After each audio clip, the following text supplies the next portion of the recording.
quiero agradecer de manera muy especial a las autoridades del Ministerio de Educación, de la Dirección de Educación Intercultural Bilingüe de la provincia, en la persona de la profesora Clarisa Godoy, también de los profesores Lalo y Yuyo, muy queridos amigos, y en la persona de ellos a todos los que están participando del Congreso. Bueno, hablar de este tema es hablar de hacer historia. No voy a hacer una historia muy larga, claro, pero implica necesariamente una vista hacia atrás y poder entender algunas situaciones que se fueron dando para llegar a lo que hoy tenemos. Hoy, si hablamos de lo que denominamos el Mercosur, Argentina, Paraguay, Brasil, Uruguay, Bolivia, estamos hablando aproximadamente de unas 10 millones de personas que hablan guaraní, hablan o entienden guaraní.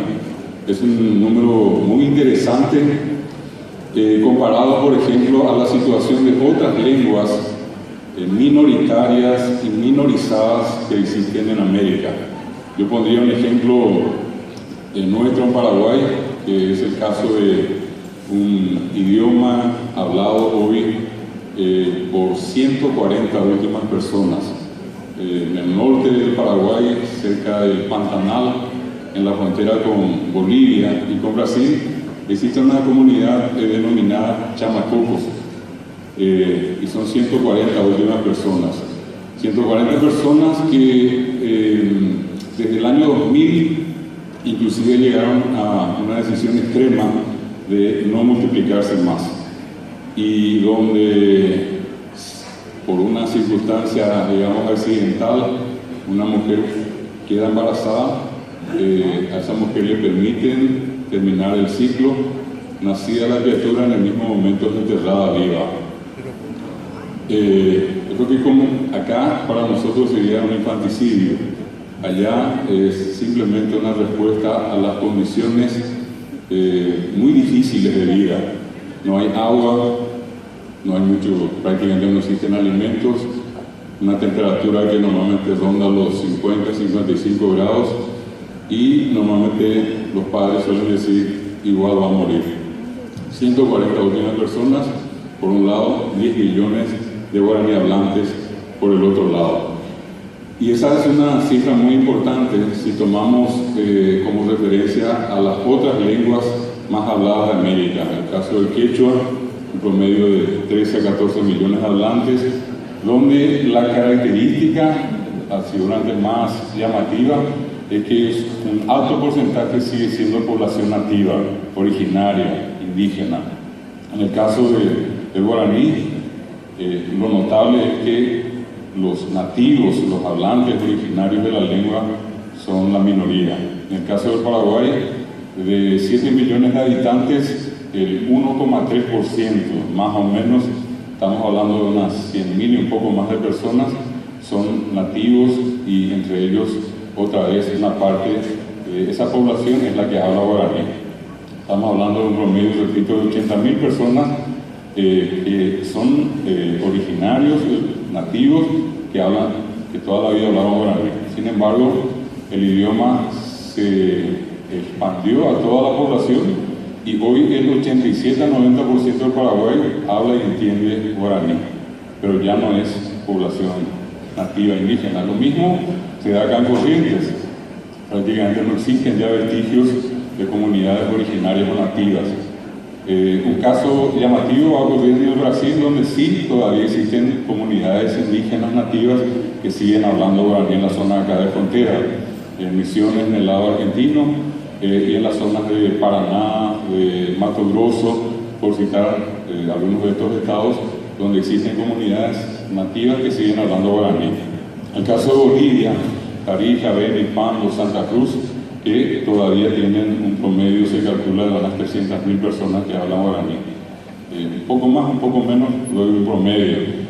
Entonces, si miramos el contexto acá, en la región, en el caso acá argentino, tengo que recordar la zona de la provincia de Formosa, obviamente Chaco, Corrientes, Misiones, Salta, Jujuy, Buenos Aires, acá Paraná, que tienen una buena cantidad de guaraní hablantes.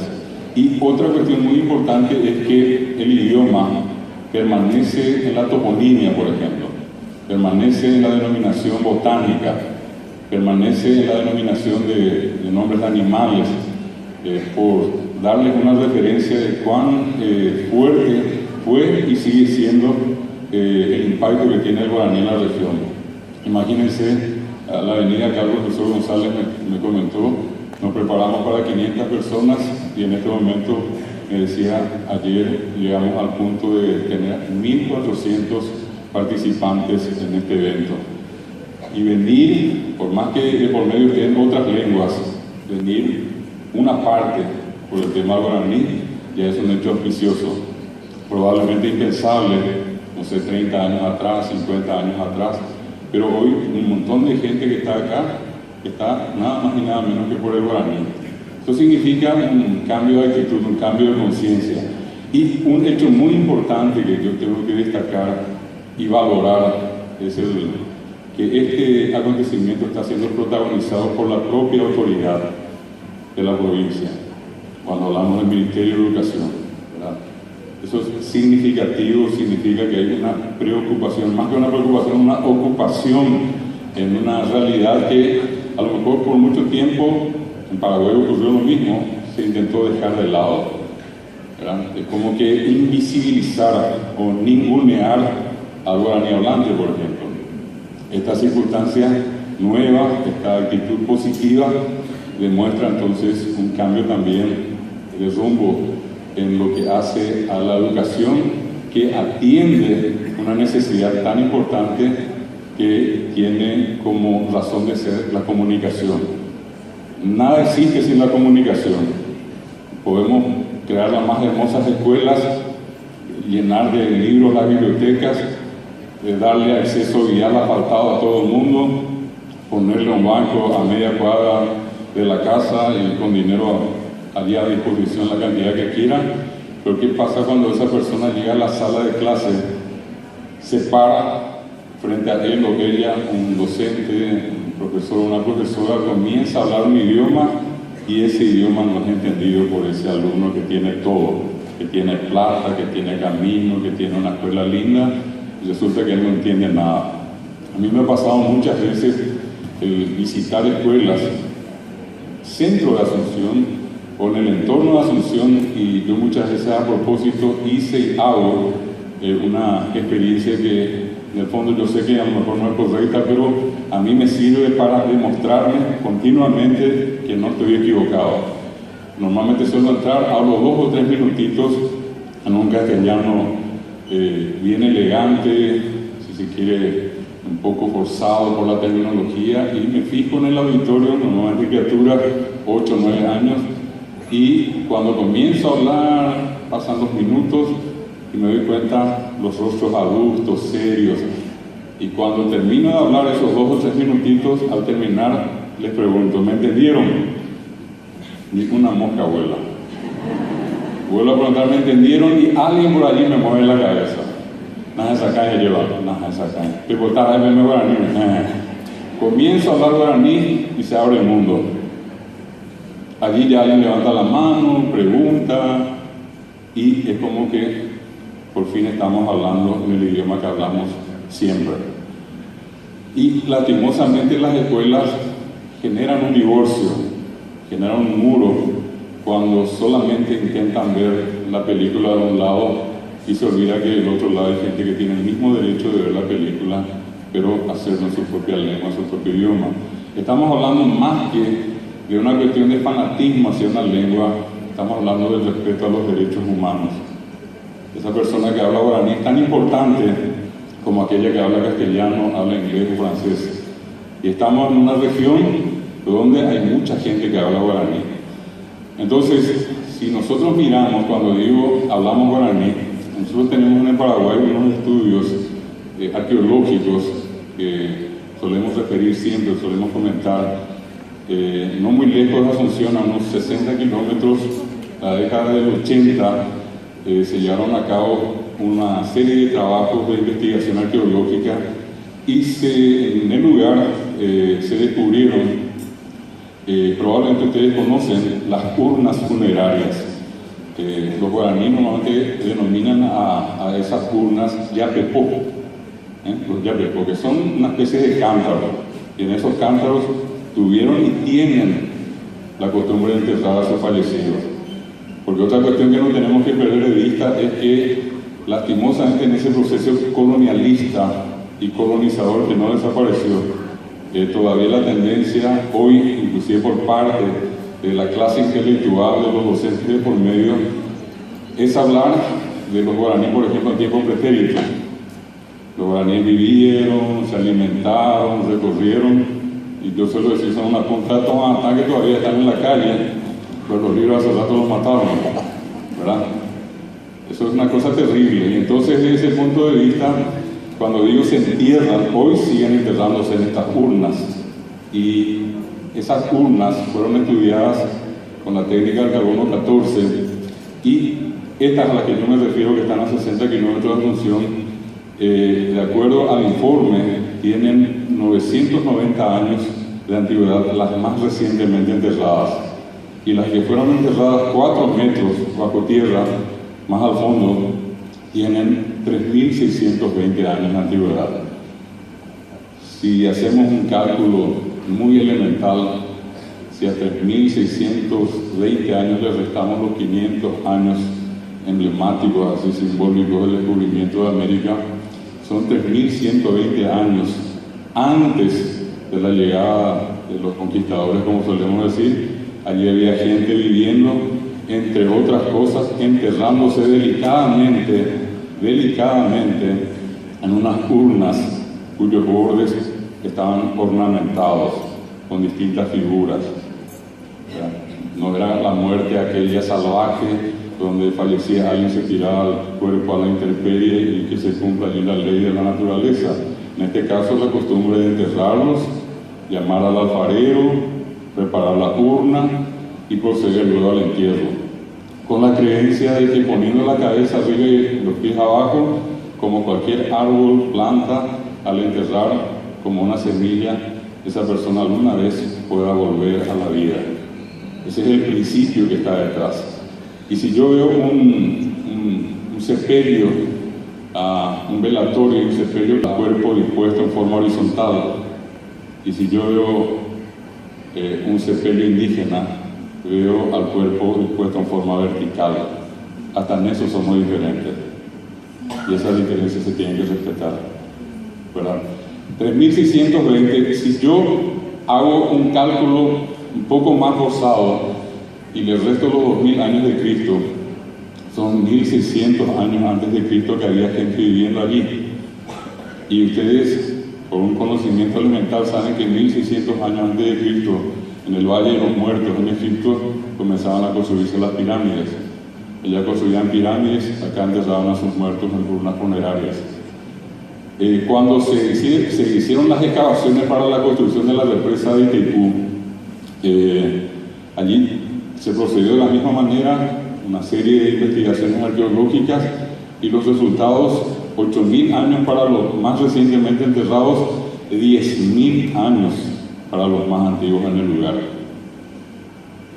Acá en la zona de Ituzaingó hay un hermoso museo, hay urnas funerarias que tienen más de 1.000 años. Estamos hablando acá de Corrientes. Hay 1.000 años de historia solamente en algunas de las urnas que se encontraron allí.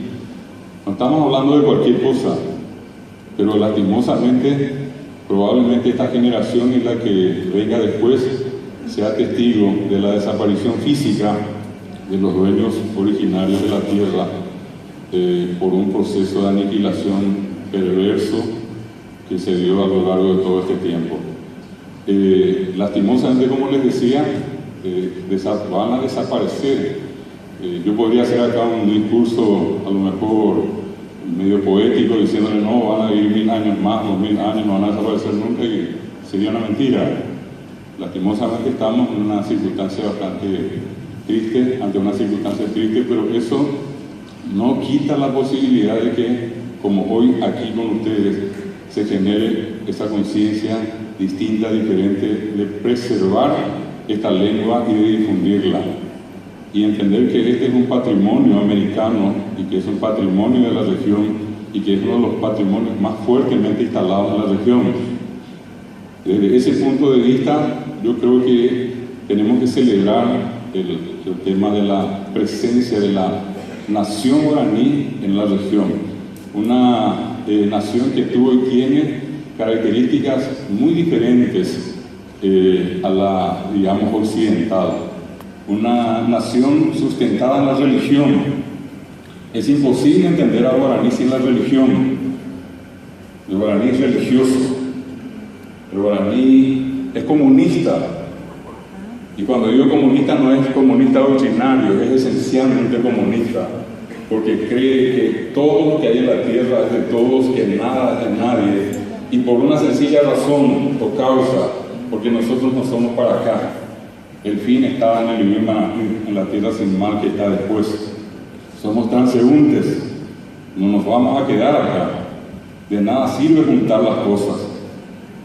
Por eso no tienen casa, las propiedades no tienen dueño, los animales no tienen dueño, los frutos no son de nadie en particular.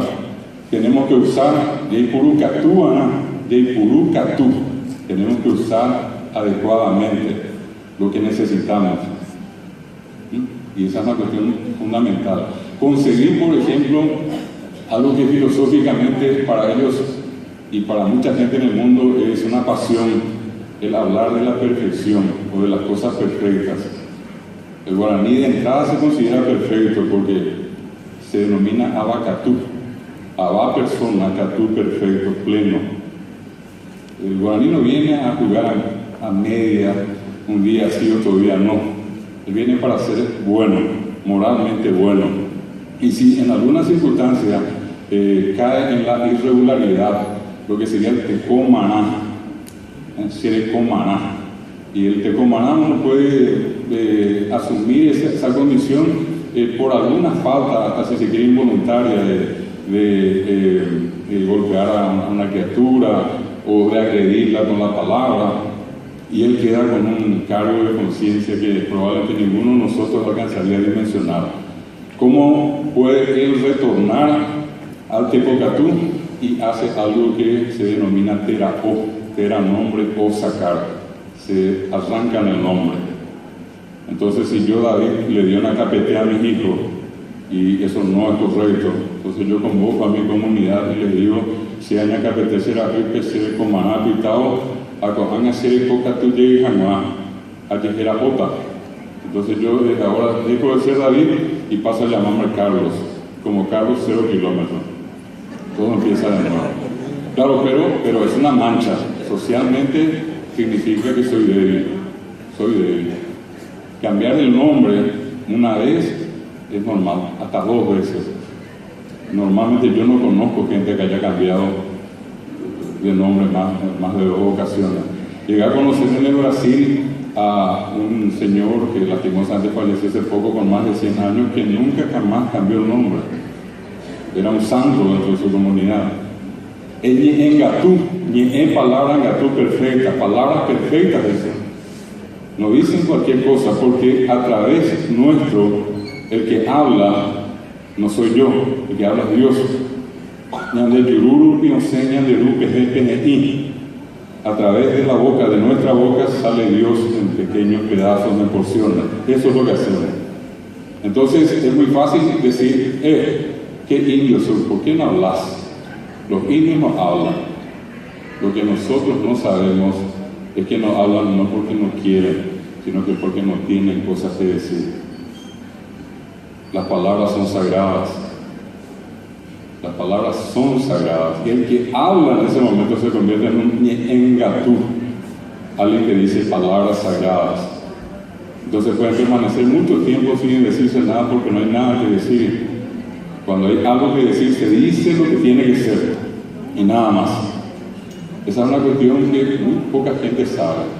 Sin embargo, cuando hablamos de un proceso intercultural, de educación intercultural, todos los que estamos involucrados en el tema tenemos que conocer de estas cuestiones. Yo no puedo enseñar lo que no sé, o podría hacerlo y hacerlo con faltas. Lo ideal sería que en este caso pudiéramos interiorizarnos de la mejor manera de lo que es la cultura. Es como bucear en la cultura para poder entender de dónde venimos y quiénes somos, porque una gran parte de lo que somos viene de esa raíz. Entender que ellos no aceptan inclusive otra nacionalidad más que la que ellos tienen. Hace unas semanas se dio en Paraguay un acontecimiento muy triste, como es habitual desde hace, yo decía, 520 años, un ataque más. Un grupo de apenas 12 familias fueron expulsadas de su territorio por una empresa que tenía intenciones de dedicar el territorio a otros cultivos. No encontraron mejor manera que contratar unos cuantos capangas, meterle balas y mandarles despavoridos por el monte, por cualquier lado. Y recordaba yo cuando eso, una frase, un pequeño diálogo que se dio un tiempo atrás, ya un buen tiempo atrás, cuando un investigador llegó a esa misma comunidad y le preguntó a un líder de la comunidad cuál era su nombre. Él le respondió, le dio el nombre. Cuando le preguntó, de Pamoguá, le dice, ¿de dónde naciste? ¿De dónde sos? Él le responde con el nombre del lugar al que yo me estoy refiriendo ahora. El lugar se llama Itapirí. Y él respondió, sé Itapiriguá. Y el investigador, tratando un poco de calibrar la situación, le dice, entonces, de paraguayo, le dice, entonces, sos paraguayo. Y el indígena reacciona y le dice, najaniri, se nada de paraguayo. Andengo Itapiriguá, le dice el investigador, sos Itapirí, le dice, sé Itapiriguá. Entonces, de paraguayo, le dice, najaniri. Amoguático, le dice, ¿de dónde sos? Sé Itapiriguá. Yo soy de Itapirí. Eso es tener mucha dignidad. Eso significa respeto a sus raíces, significa respeto a una identidad, y parte de esa identidad corre por nuestras venas. Yo creo que es una gran mentira es intentar ver entonces la película solamente desde la perspectiva occidental, de olvidar que otra parte nuestra muy importante tiene sus raíces en la región. Hablar de guaraní en el Mercosur significa empezar a hablar de eso. Hablar de guaraní en el Mercosur significa hoy hablar de Corrientes, que me decía el profesor González, tiene 4 históricas escuelas que hace años implementaron la enseñanza guaraní. Me decía de 3 colegios que hoy tienen incorporada la enseñanza guaraní, de carreras como enfermería, carreras como obstetricia, también la carrera policial, del agente sanitario que hoy tiene guaraní, que la Universidad Nacional acá del noreste tiene incorporada la enseñanza guaraní hace muchos años. Yo lo recordaba al doctor Bernardo Roca, que daba clase en la Universidad de la Cuenca en su momento. Entonces hay una serie muy importante de acontecimientos que Corrientes tiene ya como una base. Acá nosotros no podemos dejar de recordar a un Máximo Lacunda, no podemos dejar de recordar en este caso a Gabino Casco, al doctor Silvio Liuzzi, ¿verdad? No podemos en este caso dejar de recordar a Miguelito López Prea, en este caso a un paraguayo que hoy en día es correntino, pero ya definitivamente correntino, que tira la Llampey. Es decir, mucha gente que construyó y construye acá en Corrientes. Decir que Corrientes va a empezar, yo creo que no. Corrientes va a continuar una carrera ya empezada. Y por eso celebro, y no me canso de repetir esto, que hoy el Ministerio de Educación, esta dirección de la cual forman parte la profesora Clarice y estos dos amigos, el profesor González, el profesor Ortiz, y mucha gente que hoy está estudiando, que tengo que recordar acá a las profesoras también, a Ramona y a Milva, que hace tiempo están trabajando acá en la región, a la gente que se han acercado a estudiar acá. Significa que hay recursos disponibles. Lo importante sería que en este caso se dé continuidad a este proceso ya iniciado. Hay una ley, imagínense, Corrientes tiene nada más y nada menos que su propia constitución bilingüe, desde el comienzo. Están de Silvio Liuzzi, el doctor Gabino Casco, los responsables de esa traducción. Yo creo, insisto, en que estos son acontecimientos dignos de ser celebrados en un encuentro como este. Y también mencionarles que hay clases, cursos de guaraní en Salta, hay cursos igualmente en Jujuy, acá en Resistencia, en Formosa, acá al lado de Misiones, Posada, Garupá, Candelaria, acá en la zona de Paraná, en Rosario, en la Universidad Nacional de Rosario, en la misma UBA, Buenos Aires, instituciones tan importantes del ámbito universitario que hoy tienen cátedras de guaraní. El mismo se dio con un importantísimo protagonista que tuvo el guaraní en estos últimos tiempos, que siempre se declaró un amante del guaraní y decía él, muy a pesar mío, no hablo guaraní, en este caso es Rubén Martínez Huelmo, parlamentario uruguayo, quien fue el responsable de la incorporación del guaraní al ámbito del Parlamento del Mercosur. Hoy el Parlamento del Mercosur para la Sur tiene incorporado el guaraní como el tercer idioma oficial de trabajo y vino de la mano de este amigo uruguayo, ¿verdad? Y un compatriota guaraní, por llamarle de alguna manera, y él fue también un gran protagonista para que en un momento, recuerdo que habrá sido en el año 2007, si no estoy acordado, logró que se aprobase la incorporación del guaraní a la Universidad de la República en el Uruguay. Hoy tenemos cátedras de guaraní aquí en la zona de frontera con el Brasil, en la UNILA, esta universidad tan grande que está en la frontera entre Argentina, Paraguay y está en territorio brasileño. Hay cátedras de guaraní en San Pablo, hay cátedras de guaraní en Curitiba, en Río de Janeiro, en Bolivia, en todos estos departamentos que mencioné existen cátedras de guaraní. Y si miramos más allá, vamos a encontrar cátedras de guaraní en México, en los Estados Unidos, en Canadá, en España, en la Universidad Autónoma de Madrid. Hace muchos años está la profesora Azucena Palacios, una lingüista muy reconocida en Europa y en América, quien hace años se dedica a la investigación de todo lo que tiene que ver con la parte lingüística del guaraní y la promoción a sus cátedras en España. Ni siquiera hace falta recordar porque hay un continuo intercambio entre corrientes en la Argentina y en Paraguay también, la gente de la Universidad de París, que últimamente estuvieron con un proyecto muy importante, dentro del cual entiendo está trabajando el doctor Silvio Liuzzi. Y eso implica en este caso un reconocimiento a una lengua. ¿Cuántas lenguas hay en América y que el privilegio tenga la lengua guaraní de ser incorporada a un proyecto de investigación, de promoción, de difusión, de enseñanza, nada más y nada menos en Francia? No lo tuvimos, este año celebramos en Paraguay los 100 años de Roabastos, y Roabastos fue el primer docente de guaraní en Toulouse, en Francia. Así también, esto simplemente, lo que tengo acá en mano, este sitio, que si podemos ver acá, un segundito, vamos a ver si podemos ingresar, allá. Esto que están viendo allí, Guaraní Ñandutirohué, esta es la página, la primera página que se instaló en el mundo, ni fue en Paraguay, ni fue en Argentina, ni Brasil, ni Uruguay, ni Bolivia. Esto fue en Alemania. El doctor Wolf Lustig de la Universidad de Mainz fue el primero en ubicar al guaraní en Internet. Y este es el sitio que se llama Guaraní Ñandutirohué, al punto que Lustig nominó, le dio el nombre, hizo la nomenclatura de Internet. Y para él Internet es Ñandutí. Y hoy todos le llamamos a Internet Ñandutí. Él entendió que Internet es como una telaraña, de allí quedó el nombre Ñandutí. Y lo que dice aquí la página de Internet guaraní. Y él lo puso en guaraní, en castellano, obviamente en alemán y también en portugués. Este es el primer sitio, y les recuerdo que es de Alemania y del doctor Wolf Lustig del año 1995. Simplemente para tener una idea de hasta dónde llegó.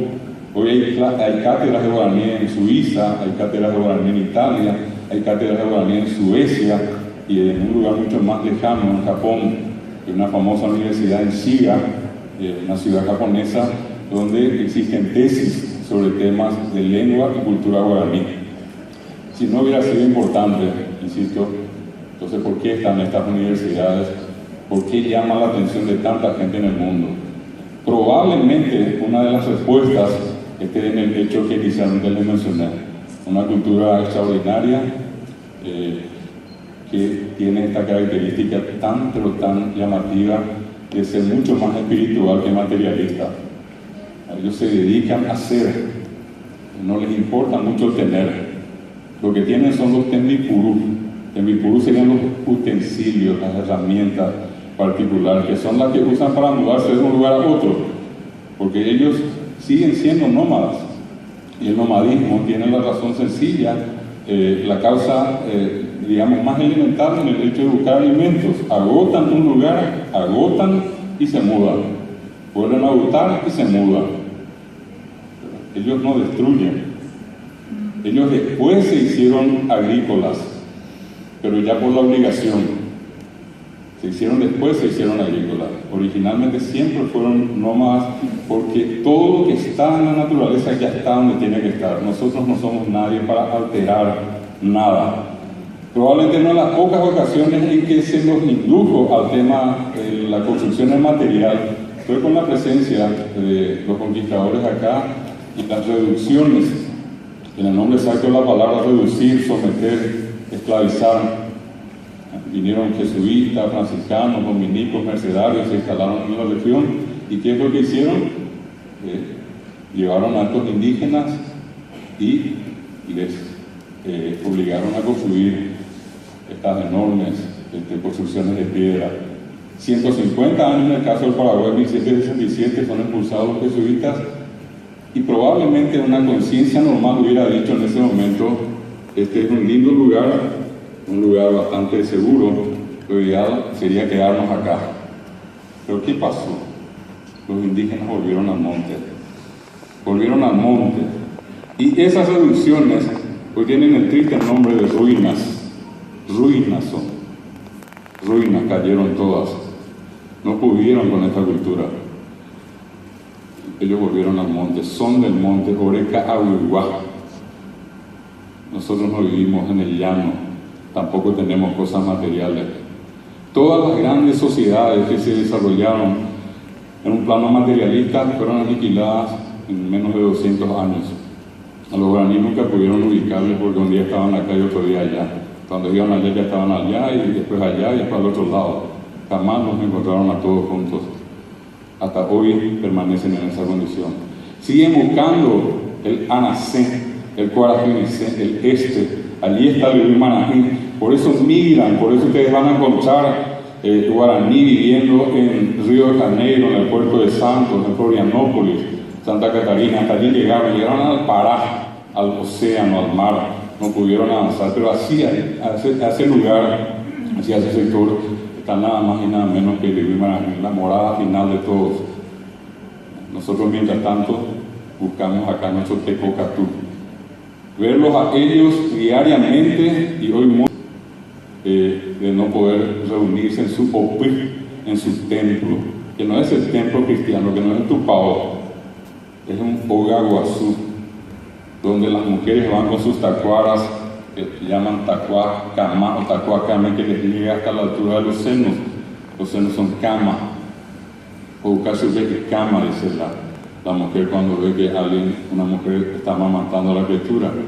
Tacuá cama, las mujeres golpean las tacuaras contra el suelo, o tacuacú, y los varones usan el baracá, la maraca, un baracapú, y se reúnen y danzan. Y en esas danzas que ellos hacen, simulan las dificultades de la vida. A veces se agachan, a veces retroceden, avanzan por el costado, encuentran algún problema, retroceden, continúan. Es la vida. Ellos representan eso diariamente. A los que ya tienen 7, 8, 9 años que pasaron la gran prueba, le ponen el tembetá, un distintivo. Y esa criatura, ese mitaí, ese kunumí, ese varón, pasa a ser caraí. Tiene el tembetá, un palillo parecido al escarbadiente, hecho de curupicapí. Curú quiere decir mágico, curupicapí, a lo mágico. Y a las mujeres se les practica el namishaí, que después pasó a llamarse namishaí, o el aro. Y con eso, esa nena que tiene 9, 10, 11 años, que ya es cuñá caraí. Caraí no quiere decir señor, caraí lo que quiere decir es tener derechos. Tener derechos cívicos quiere decir caraí. Por eso la iglesia tomó la palabra para decir Mongaraí, en Mongaraí, permitame, en Bocaraí, darle los derechos cristianos. El que se bautizó con el agua va a poder hacer la primera comunión, va a poder casarse y va a poder tener derecho a la extrema unción. El que no pasó por esa experiencia del bautismo no puede pasar por ninguno de los otros sacramentos. Es el mismo principio, es Caraí acá y es Cuñá Caraí cuando tiene 8, 9, 10 años. Y se distingue de aquella otra que todavía no se convirtió. ¿Y cómo se sabe que esta Cuñá Caraí, esta no? Porque esta ya tiene una Misai. ¿Y cómo se sabe que este es Caraí y este no? Porque este ya tiene tempestad y ya tiene su tacuá, la mujer, y ya tiene su baracá, el varón. Simbólicamente, si yo quiero representar a una mujer en el mundo indígena, la mujer es la tacuara. Y si yo quiero representar al varón, el varón es la maraca, el baracá. Son cuestiones que tienen que ver. Puedo ir hasta Europa, puedo hablar de internet, pero voy a volver acá otra vez a la tacuara y voy a volver al baracá. De eso estamos hablando, de una cultura que se proyecta en miles de años y de la cual, repito, nosotros somos en este momento partes. Y este es un congreso que le da valor a lo que es esta cultura y la manifestación de esa cultura, que es la lengua, que es el idioma, que es un idioma común de todos. Ya hago ella guaraní, se han en Guajara de ahí, apa a venir por allá, venga te con Guajara, él se va. Hablamos, aunque digan una palabra, ¿verdad? Yo soy del criterio de que si la persona me dice a mí, yo no hablo guaraní, pero me encanta, yo le digo lo mejor que pueda haber, que te encante el guaraní. No que te guste, que te encante, viene de encantar, del payé que tiene el guaraní. El que se mete con el guaraní ya no sale, el copama, el portima, a montema, le decimos a beima, ¿me entiendes? Bueno, y vuelvo a repetir, entre ir a esa comunidad y ver allí en el Opui, y ver el Baracá, y ver el Tacuara, a decir de dónde, cómo vamos a hacer, cómo yo puedo obtener información, qué hay sobre el guaraní hoy en el mundo. Y entonces nosotros podemos hoy encontrar un sitio como esto que se llama Wikipedia o Wikipedia, y yo puedo hoy darle acá Cádiz en este lugar. Ustedes ven la bandera de Argentina, Paraguay, Brasil, y aquí está John Lennon en guaraní. John Lennon en guaraní, nada más ni nada menos. Díganme si esto no es magia. Pasar de un opui, de un templo, de una maraca y de una tacuara a internet, a la última generación, a hablar del más importante de todos los personajes de la historia. Y esta página, este espacio de Wikipedia, es importante señalar, muchos de ustedes, obviamente todos seguramente saben acá, hay un informe de la UNESCO que dice que hay aproximadamente 6.000 lenguas en el mundo. 6.000. De las 6.000 lenguas, uno de los últimos informes dice que más de la mitad, es decir, un poco más de 3.000, están en peligro de muerte. Tienen menos de 100.000 hablantes, es el promedio. Porque estamos hablando de 10 millones de guaraní hablantes, estamos muy lejos de la línea de la muerte. Los que tienen menos de 100.000 están en peligro de muerte y son más de 3.000 lenguas. Y de 6.000 lenguas, les invito cuando tengan tiempo que busquen cuántos son los idiomas que tienen su propia versión de Wikipedia. Y van a quedar asombrados que no hay 300 lenguas en el mundo que tienen Wikipedia en su propia lengua. Una de esas lenguas privilegiadas hoy es el guaraní. De 6.000 lenguas, 300 lenguas tienen Wikipedia, esa enciclopedia tan grande que todos tenemos, que acá comienza a crecer. Cuando esto empezábamos en el 2007, de pura casualidad, conocí vía internet a un joven, a quien no terminé de agradecerle, se llama Sarunas Simpus, es un lituano, imagínense bien, vive al otro lado del mundo. De casualidad les decía, entré a buscar una información, tenía que tomar un examen y me faltaba un dato, entré a buscar y un rato antes de entrar yo había terminado de escribir un cuento, un caso sobre Pora, sobre fantasmas en guaraní. Y no sé por qué razón se me ocurrió, dije, voy a tratar de editar y poner a ver si se queda esto en Wikipedia. Intenté, y un rato después recibo un correo y me dice, en un castellano se notaba que usó un traductor: entiendo que usted está tratando de editar una página en Wikipedia en español, pero el idioma que está usando no es español. Parece que se trata de un idioma que se habla en América y se llama guaraní. Si usted quiere, yo puedo ayudar a editarlo. Y me responde, Hugo, nombre tan común latino, Hugo.arg. Cuando he visto ARG, yo dije Argentina. Yo le respondo, gracias Hugo, efectivamente es guaraní, me pone muy contento con compatriota latinoamericano, un argentino me ayuda a editar. Pero un segundo después vuelve a la respuesta y me dice, lamento mucho informarle, no soy latinoamericano, tampoco soy argentino, soy lituano. Soy editor de Wikipedia, tengo 17 años y voy a ayudarle a editar. Le pasé, me pidió que le pase un archivo adjunto y él editó la primera página. Después pasaron 2 días, me volvió a pedir, si tiene 2 casos, envíeme. Yo tenía 50, 100, 200, podía mandarle todo lo que quería. Y pasó el tiempo, unos 10 días después me escribe otra vez, me dice, de ahora en más, quiero que por favor me escriba en bilingüe, castellano y guaraní.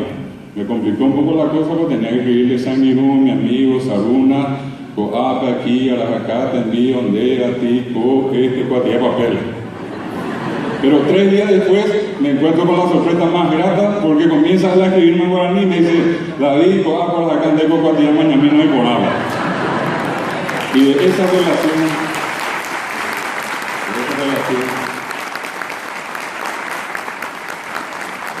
vuelvo a repetir que celebro el encuentro y esos aplausos no son para mí, son para el guaraní. John Lennon, hoy está la Madre Teresa de Calcuta, está Mario Vargas Llosa, Pablo Neruda, Martin Luther King, y acá para no ir muy lejos, un amigo muy querido, argentino o correntino, que también está editando hoy la página. También está otro amigo brasileño que también está editando la página. Nosotros les invitamos a ustedes, a todos los que están acá, que tengan algún trabajo, alguna información que consideren importante, alguna traducción.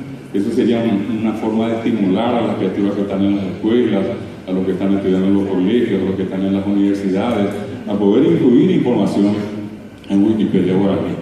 Y una forma muy sencilla, muy simple, en este caso poder incorporar todo esto que les estoy mencionando. Bueno, es un poco este recorrido el que quería hacer para indicarles la situación en la que hoy se encuentra el idioma guaraní. Un último hecho vinculado al tema de Wikipedia, considero importante mencionarles, es que el año pasado, en abril, presentamos la traducción del navegador Mozilla Firefox al guaraní. Yo había sacado la fotografía tan conocida, esta del zorro con cola de fuego, en la cámara, en el teléfono, y en Asunción existe un lugar donde se reúnen muchas veces miembros de comunidades indígenas para hacer algunos trámites del Instituto Nacional del Indígena, el INDI, y fui conversando con uno de los ancianos que estaba allí. Le mostré la foto desde el teléfono y le digo, ¿qué es esto? Y él mira y me dice, pea aguará, llévame, aguarale, Cubaitatatá, aguaratatame. Y es el nombre que nosotros le pasamos a Mozilla Internacional, y Mozilla Internacional aceptó que la versión guaraní con 49.000 palabras traducidas, 49.000 palabras traducidas del inglés a guaraní, esa versión de Mozilla se llama Mozilla Aguaratatá. Ustedes pueden bajar eso a su teléfono. Está la versión que es para una computadora de mesa y está el otro que es para la versión Android. Ustedes pueden descargar y hacer que el teléfono funcione totalmente en guaraní. Así es que decir que esto significa instalar a guaraní en Internet. Hoy vivimos en 2 mundos.